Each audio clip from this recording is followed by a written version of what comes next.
Sure. My name is Daniel Pinchbeck, and I'm the author of 2 books. I wrote a book called Breaking Open the Head that was about psychedelic drugs and shamanism, and I went to different indigenous cultures like the Bwiti in Africa and the Sequoia Indians in the Ecuadorian Amazon, and participated in different rituals. And those experiences then led me to work on my new book, which is called 2012, The Return of Quetzalcoatl. And it's a sort of look at prophecies related to the time we're in now and seeing them as connected to this process of global consciousness transformation.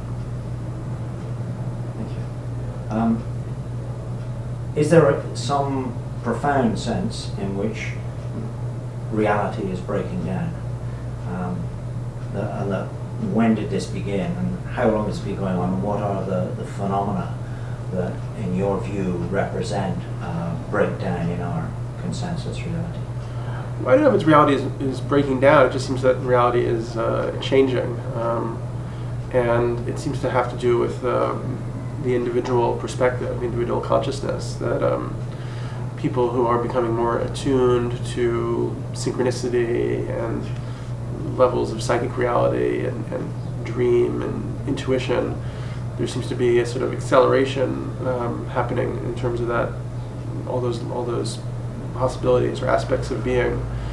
And then at the same time there seems to be an acceleration happening in terms of the culture, the larger culture. We have an accelerating planetary climate crisis and biosphere crisis. Then we can also see that technology seems to be accelerating. The evolution of technology is moving at a faster and faster clip. So yeah, it does seem like we may be approaching some kind of breakthrough or breakdown and breakthrough. So definitely something unusual seems to be taking place. We're from England, which is probably the richest source of crop circles. Could you talk about crop circles and what you think they mean, what they represent? Sure, right. Well, in this new book, 2012, I ended up investigating the crop circles in some depth. It started, I just got interested in them. I'd had these experiences with psychedelics and shamanism, and that had opened me to these other possibilities. And then I was wondering where in kind of consensual reality, or the default world, you might find indications of this kind of daimonic otherness. And I ended up getting an assignment from Wired magazine to write about crop circles, and there was an opportunity to talk to a lot of people who've been researching them and studying them and read a lot about them. And I ended up getting more and more fascinated and discovered that it was, I hadn't known what a complex phenomenon it had become and how large the formations had gotten. And so that ended up becoming a major part of the book. And what I ended up sort of concluding after working through it and really having to go through sort of a whole sort of Zen koan-like process of the breakdown of my conceptual mind, because I was like taking in all this data about the crop circles, the talking to hoaxers and people who claimed to be making all of them, and artists, and then researchers who were absolutely insistent there was no way humans could be making all of them and had good evidence for that, and then scientists who studied what happens to the plants and the formations and how they're affected by some kind of radiation that seems to transform them, and then my own synchronistic experiences in exploring crop circles. So I was just dealing with all these different levels of data about it. And what I finally came up with is I think that in some sense the whole phenomenon is a teaching on the nature of reality, and it's somehow tied into this 2012 transition or this consciousness shift that we're involved in. And the teaching seems to be about the nature of consciousness itself and how what your sort of intentionality is, what your setting is so essential to the nature of reality. So that people who come into this phenomenon as skeptics will find all the information that suggests skepticism and hoaxing.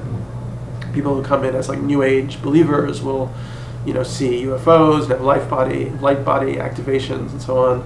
So, but if you try to remain neutral, you take in all these different levels of the phenomenon, and eventually your conceptual mind is kind of overloaded. And so that to me really seemed to be what the phenomenon was about. And then also very specific teachings about the unification of science and mysticism, symbols that kind of suggest sacred geometries, but also fractals, a lot of puzzlement and paradox in the whole phenomenon.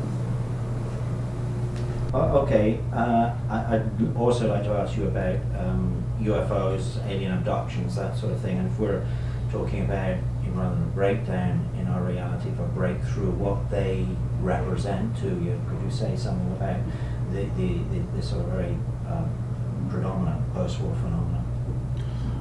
Part of the new book, I ended up, sort of to my surprise, having to study the whole phenomenon of alien abductions and UFOs and try to find some kind of context for understanding this phenomena. And definitely the perspective that really helped me was the Jungian perspective, where he saw the flying saucers, the UFO, as a kind of archetype of the psyche, and that somehow it presaged a sort of shift in the nature of the psyche that was coming up. And so yeah, it really took me a long time to get a grip on what this phenomenon might mean. It's sort of like it once again, like the crop circles, falls outside of our logical categories, and it almost seems to take place in kind of another sort of a slightly lower form of human consciousness. A lot of people have these abduction experiences when they're in alpha states, and there's this kind of indeterminacy, this kind of murkiness to the basic nature of this phenomenon, and there does seem to be a kind of evolving narrative of these entities and their relationship to human beings, and maybe some kind of purpose in the whole thing that might have a connection to this consciousness transformation. Cool. So we'll get onto the Mayan stuff shortly, but just talk about our sense of time and linear history. I don't know if you can say something about this, but since the rise of scientific materialism and the industrialization, most people feel that we're on some roller coaster to self-destruction, and that we're on this sort of narrow path and we're heading like lemmings over the cliff. How do you see the past sort of 200 or 300 years? I know this is a big question, but it kind of fits into your book. What do you think has been going on in, really say since the Industrial Revolution in terms of human consciousness? Well, a big theme in the new book is the theme of time, and that somehow the crisis that we're in now as a civilization has to do with that we've created a wrong relationship with time. And I looked at a bunch of philosophers, especially this German philosopher Jean Gebser, who wrote a book called The Ever-Present Origin, who I thought really put this together very, very beautifully. And he looked at consciousness evolving through different relationships to time and space, so that the Aboriginals had this relationship to time where every minute was the first minute and of the origin, Aboriginal, or the first day. Every day for them is the first day. And then we moved into these more like magical tribal societies and then mythological societies, which had this cyclical model of time. So there's the cycle of the yugas, or the precession of the equinoxes, or the Mayan cycles. So that was a cyclical or spiral model of time. And then starting maybe about 5,000 years ago, we began to move into a more kind of linear and spatial model of time. So we began to perceive of time as this, as Newton said, a kind of absolute dimension where every second was the same as every other, and it was just this kind of linear extension. And all of our ways of thinking about time now are we think of it as a spatial quantity. So we talk about having enough time, wasting time, spending time, killing time. So it's as if time is this thing that you can have enough of or not enough of. And Gebser points out that that's just a wrong way of looking at time. That really what happened is that because we got so obsessed with materiality and spatial quantities, we began to see everything in those terms, including time. So it's sort of like we applied a perspectival view on the nature of time. So what might be happening in terms of this change in consciousness would be a shift in the nature of our relationship to time.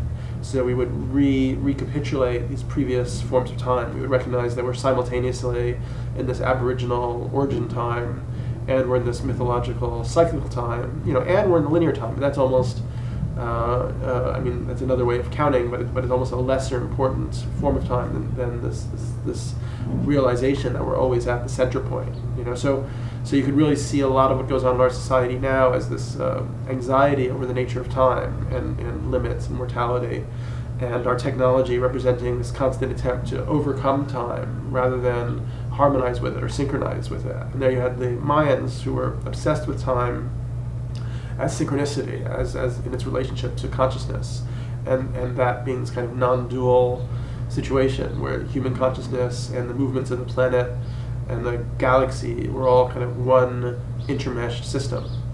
So that might be the kind of time that we're going to return to. Okay, can we just move on to the Mayans and say a little bit more?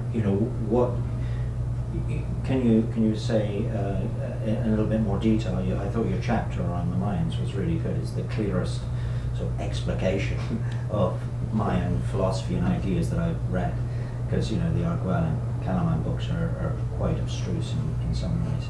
So could you just sort of summarize the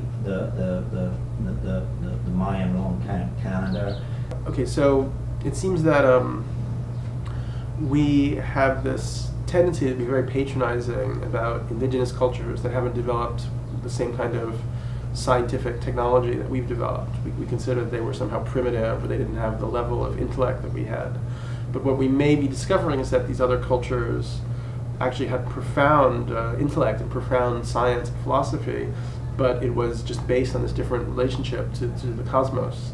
And so the Mayans and the Toltecs seem to have been kind of shamanic scientists who were deeply interested in having direct contact with kind of metaphysical realities, with other levels of entities, perhaps, beings that they conjured in their ceremonies. And they were also obsessed with determining this kind of this different model of time. So for the Mayans, the year 2012 sort of represented the end of their calendar, or at least the end of a great cycle, a long count of over 5,000 years, but according to other kind of outsider researchers, it even might represent a 16 billion year process of the evolution of consciousness. And it's hard to say from our present perspective why, if they had this deeper knowledge, why the calendar would end in the year 2012. It may be that we open into a very, very different kind of realization of consciousness at that point. That's kind of my perspective. Okay. We've all grown up in a scientific materialist world. Could you say something from your research, what you think the universe is, what is matter, and how will we begin to look at the universe, as a result of, if you like, the changes, the breakthrough in consciousness? So, I've got down here, will we redefine God? And also, I don't know if you have anything to say on religion as well. Okay, well, just the first part is So let's take the first part. Yeah, okay. Actually, now you got to tell it to me again. Sorry. Okay, so the first part is, from all your research, did your view of the universe change from a materialist one to something else? And, Okay. and what kind of, what did you discover? What was the path you went on? And what picture do you now have of this universe that we live in? Okay, yeah, well, okay, so the question of what happens to this secular materialist worldview, which I grew up with and most of us grew up with, and let's say that we're going to supersede that or transcend that to a certain respect. And the ground for that has been provided for us to an extent by quantum physics and the work that Heisenberg did, and then Friedrich Capra in the Tao of Physics kind of recaps. That quantum physics really may present the basis for looking at the material reality in term as actually the consciousness is fundamental, foundational to material reality. That you can't have material reality without consciousness, and therefore there's no separation between what we're perceiving as physical and what we're perceiving as psychic or conscious. So that is obviously a massive shift. What's suggested by my research is that there is a kind of higher, I hate to use the word higher, but there's a kind of transcendent intelligence, or maybe many of them, who are playfully kind of beyond our conception of space and time.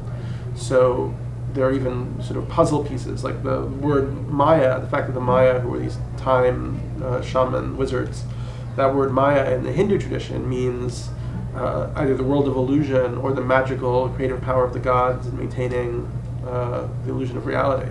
So we may begin to realize that we are in interaction with these other levels of consciousness that actually have a totally different kind of relationship to the time-space continuum as a possibility. What does all this say about organized religion? Will our concept of what God is and what our concept of what our place in the universe going to change therefore? Okay, so the question of these organized religions. I mean, I guess there's a way you can make a distinction between religion and mysticism, or what Gurdjieff talked about as esoteric and exoteric forms of expression. And it seems that what's coming more to the fore is the esoteric, that these mainstream religious structures have acted more as kind of moral and ethical containers for a certain level of development. And it may be that they're not so necessary anymore, although I don't think it's a question of rejecting them. It's more of a superseding. And even Christianity, Judaism, and Islam are profound aspects of the human expression of its relationship to the sacred at a certain point in its evolution. But we may be moving on to a slightly different realization of the sacred, which is more individual. Let's just talk about left brain and right brain. In your research, what did you find out about, left and right brain and the way we use this grey matter? Do you believe that there is going to be a sort of a shift, and so that the right brain is going to become more active? And with this, and what does this mean externally? Because the right brain is the feminine principle. So does this mean that externally, the role of women is going to become stronger and so forth? So here again, this is a huge topic. We're talking about left and right brain, and also its external. Well, I'm not a neuroscientist, so when you talk about, left brain and right brain, I have an idea of what they are, but I do feel that what's coming is this integration of kind of intuitive modes of being and knowing and rational forms of being and knowing, and the one being more associated with the masculine, solar left brain and the feminine, intuitive right brain. And it's really by integrating these forms of knowing that we will be able to create like the proper foundation for this transformation that may take place, hypothetically. So one way I think that could be kind of reified would be in a new calendar. That the calendar we have now is based on 12 months that are disconnected from the natural patterns of the lunar cycle. Calendars used to be lunar calendars that would be moons rather than months. So when we went into this kind of dominator, masculine rationality, we actually alienated ourselves from the natural world, and we actually created a calendar that desynchronized us from natural patterns. So it may be that by creating a different sort of timing frequency for humanity, we could help reintegrate these aspects of being. Okay, let me talk about the kickback factor. Do you think the left brain, patriarchal governments, corporations, and so forth are going to take this change lightly, or do you see that there will be some sort of convergence of conflict? Do you have any views on that? Is there even a conspiracy theory to suppress the breakthrough, the changes that are taking place? Any views on that? A lot of people are very obsessed with this notion of conspiracy theory. And for me, I think that you can see the universe as, through a paranoid lens, that it's out to get you, or you can see it through a pronoic lens, that it's out to support your growth and evolution.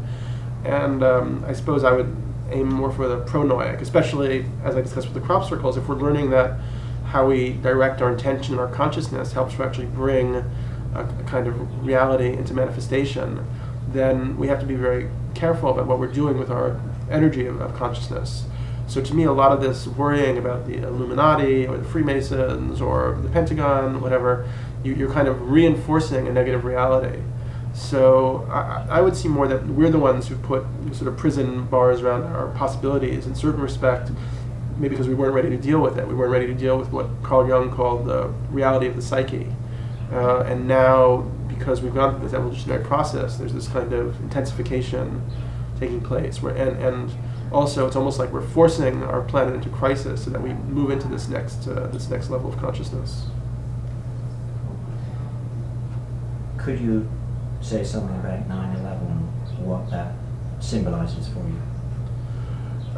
Well, 9/11 obviously was a major transition point, and it may be, as Jose Arguelles thinks, that what he calls the technosphere, which is this whole technological superstructure we've created around the planet in the last few centuries, is going to go through some kind of turbulent meltdown, collapse to a certain extent. And it may even be that has to happen so the planet itself can survive. I don't really know. I mean, one way I think about it, all right, so one way to think about 9/11 is that there was this kind of the Twin Towers kind of represented this kind of tuning fork, or this organizational symbol for the corporate globalization, which has really been this accelerated mechanism for stripping the planet's resources and concentrating wealth in fewer and fewer hands. So their symbolic destruction, whoever did it, may presage this shift into a different world reality. People want to know, well, what's going to happen? Can you, if we, could you describe how you see the period of time from now up until 2012? And do you have any idea of the kinds of changes and even events that you would expect to see in this brief period ahead of us? Well, even though my book is called 2012, I really don't think that 2012 is the point. I think there's been a kind of passivity of people who've gotten involved in these ideas. It's like, oh, there's going to be this transformation up ahead, and all we have to do is, vibe on this Mayan Calendar material or go through the shamanic work, and we'll be in good shape for 2012. I actually think it's much more is incumbent upon us who are kind of in this awakening process, that we actually are going to have to create new support structures to help shepherd through this transition, which may happen suddenly and may involve crisis or even some cataclysm. So it's a very important and critical period ahead of us in the next few years. Well, I suppose I've got the last question I've got on my sheet is really in many ways covered, but this is looking beyond 2012, and that we've broken through, we've shifted into a new level of consciousness or psychic reality. What is this going to look like, and how could it affect language, the arts, the science, our social structures? Could you, I know this is conjecture, but can you say something about what it might look like? Well, okay, so the question is, where are we going with this shift, and what might the world be like after it? And clearly, at this point, there's some kind of boundary around our ability to conceive of what this other reality could be like. Totally. One thing that, so you sort of have to come at it from all these different angles. And one aspect that interests me is what seems to be happening now. Well, if you think about the 1750s with electricity, people had seen lightning and experienced static shocks, but they didn't know how you could bring electricity down to the ground and make an urban industrial worldwide grid out of it and really transform the entire planet in a couple centuries.